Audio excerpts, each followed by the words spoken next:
let's get into some RH stuff the last couple of days. So Richard has tweeted about a couple of things. One I thought was interesting is he posts about a new roadmap, which I thought was something you didn't want to be doing that in past administrations with the SEC of providing a roadmap, is maybe you have a security, but now we know that pretty much nothing in crypto is a security anymore because we have precedent setting and nobody gives a shit about that anymore, and we've moved on. So that's awesome.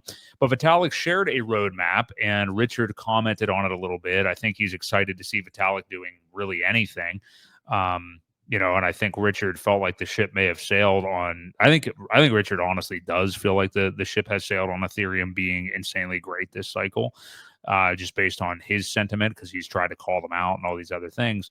But Richard didn't really provide a lot of context here. Obviously, he just said he's working on Ethereum. So what do you make of this roadmap here? It looks like they're talking privacy pools. And remember, a lot of this too could be things that are coming to PulseChain as well, which is another reason that RH might be posting about it. But what do you make just in general of him posting about this, and what some of the details of the roadmap are, Ewok?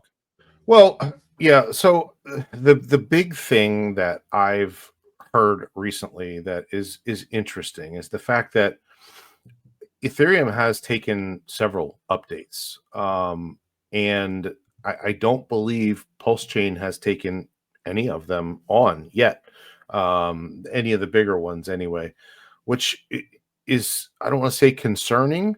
Maybe they're waiting to see if bugs happen. They don't want, I mean, obviously, he mentions that PulseChain or Ethereum is our test net. We get to see if things break with Ethereum before we can, pivot over and use those updates. However, I think there's been a few that have been working just fine, and we haven't taken any of them on yet. Does that mean we get several at once? I don't know. I mean, that doesn't make a whole lot of sense to do several big updates where you do run the risk of something breaking. But either way, one of them is the Railgun, which for those who don't know what Railgun is, it's a very similar privacy tool, like a Tornado kind of cache. Right. It creates more privacy when sending in and out of wallets. So it shields the balances. It shields, you can see a transaction, but there's not a whole lot else that you can see where it came from, where it went afterwards. So there's that. There is I'm not sure what this move the ecosystem toward one address per application means, but I can read it if you'd like.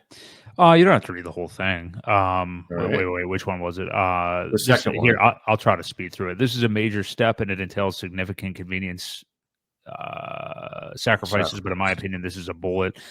Yeah, that word scares me. That's why I couldn't read it. As a bullet that we should bite. I know he's talking about bullets. Vitalik's getting violent here. That's a better view, because this is the most practical way to remove public links between all of your activity across different applications. Moving forward with such a design also works very naturally within application wallets and new workflows. Okay, no, there's that one. Anyway, yeah, make send to self privacy by default. Implement focal, focal. Yeah. Don't get it, but it has to do with tornado type stuff and railway too, it looks like. Yeah, Tornado operate without needing relays and public broadcasters. There's a lot of privacy, a lot. Yeah. I mean, you see the word privacy on a lot of these, and it's a good thing. I think these chains definitely need privacy factors that we don't have. Interestingly enough, KG was on a stream earlier talking about Internet Money Wallet.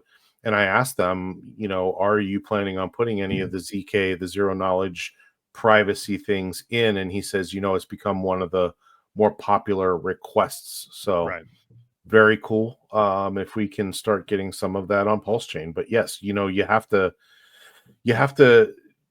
take these updates and put them into place. Again, could be just waiting for the right time. I mean, a lot of these things could be a timing issue or a time, just sometimes it's not always best to just do it right away. Wait for the timing to happen. We've always said, well, when's single-sided staking coming? People Right. forgot all about that. Yeah. Not important. I don't think it helped the price at all. So it would have just given more ammo to people to dump. So again, I do believe a lot of this is timing. He's talking about it for a reason.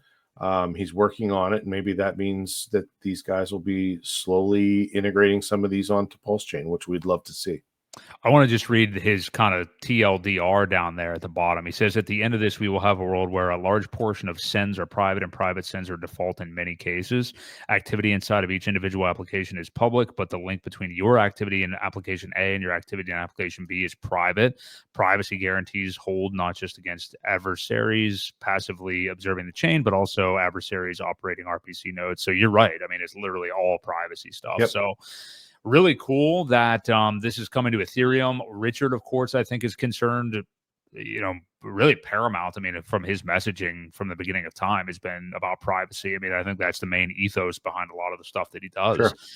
And what he's kind of fought for and won literally in court already on. So, yeah, I think this is awesome. And I'm sure he's glad to see something coming from Vitalik that seems productive, and it's not like his face in a prostitute's ass at a trade show or something like that. So or debating if somebody's pregnant online and taking a bunch of heat for it. Yeah, whatever non-crypto stuff is out there with him. Yeah.